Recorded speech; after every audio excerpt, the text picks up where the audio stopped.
सर्दियों की रात थी। टाइपराइटर जैसी आवाज़ पुराने कमरे में गूंज रही थी, लेकिन वो आवाज़ किसी मशीन की नहीं, बल्कि स्मृति देवी के कांपते हाथों की थी। 52 साल की उम्र, चश्मा लगाए, एक सफ़ेद पन्ने पर झुकी हुई, कुछ लिखने की कोशिश में। कागज़ पर लिखा था चैप्टर 1, एक नया आरंभ, और उसके नीचे कुछ नहीं। वो फुसफुसाई, लिख तो देती, पर लोग क्या कहेंगे, इस उम्र में राइटर। उनके अंदर की आवाज़ बोली, देर हो गई है, पर दिल कहता, शुरू अभी भी कर सकती है। स्मृति देवी ने पन्ना मोड़ा, धीरे से कचरे में फेंक दिया, 10वीं बार।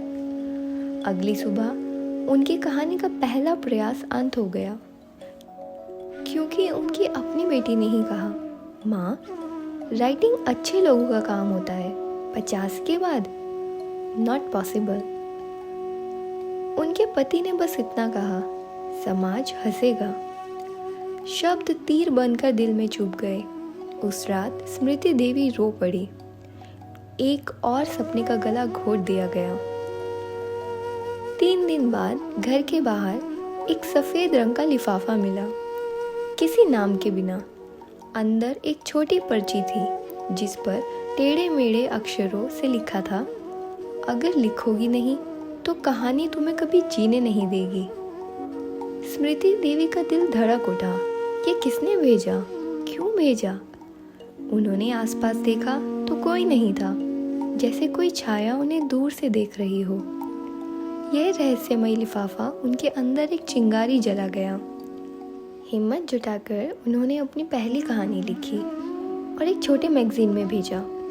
उत्तर आया, रिजेक्टेड, कागज़ पर मोटे अक्षरों में। उनको लगा जैसे ये अक्षर चिल्ला रहे हों, तुम नहीं कर पाओगी।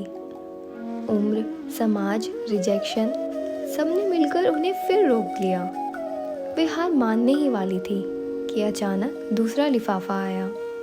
इस बार लिखा था, पहली असफलता कहानी का पहला अध्याय है। अब तो बात रहस्यमय भी थी और प्रेरणादायक भी। स्मृति देवी ने फिर लिखना शुरू किया, दिन में 1 घंटा, 2 घंटा, फिर 4 घंटा। पर कौन था ये लिफाफा बेचने वाला? एक दिन उन्होंने खिड़की के पास किसी को जाते हुए देखा।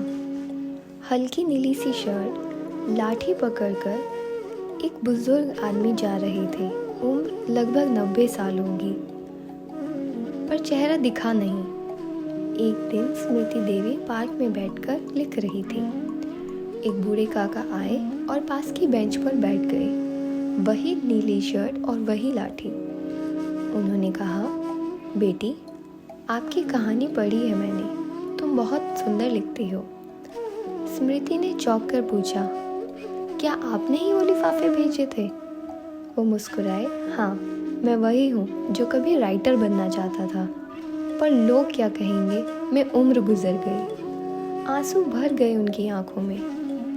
उन्होंने कहा, मैं नहीं लिख पाया, पर तुम मत रुकना, वरना तुम्हारी कहानी भी मेरी तरह किसी भी रद्दी के डब्बे में पड़ी रहेगी। यह सुनकर स्मृति देवी भावुक हो गई। उन्होंने रोज़ लिखना शुरू किया। सुबह, शाम, रात। गलतियाँ भी हुई, उन्हें सुधारा। लोग हंसे, नज़रअंदाज किया, पर लिखा और लिखना बंद नहीं किया। 6 महीने बाद उनकी पहली किताब तैयार हुई। उसका शीर्षक था 50 की उम्र, 50 कहानियाँ। किताब छपते ही वो वायरल हो गई। लोगों ने कहा, ये कहानी दिल छू गई, ये तो हमारी ही कहानी लगती है। किसी ने कहा, साहस की मिसाल है ये महिला।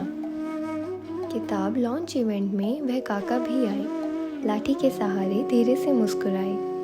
स्मृति देवी उनके पास गई, उनके पैर छुए और कहा, आपके कारण ही मैं राइटर बनी हूँ। वो बोले, नहीं, मैंने सिर्फ आपको याद दिलाया जो आप पहले से थी। इसीलिए कहा जाता है कि सपने उम्र से नहीं, हिम्मत से पूरे होते हैं। और लोग क्या कहेंगे अगर ये सोचते रहोगे तो जीवन में कुछ भी नहीं कर पाओगे। अगर अपनी कहानी खुद लिखना चाहते हो तो पहला शब्द आज ही लिखो। कभी देर नहीं होती, बस शुरुआत की कमी होती है। एक कदम बढ़ाओ, ब्रह्मांड बाकी रास्ता खुद खोल देगा।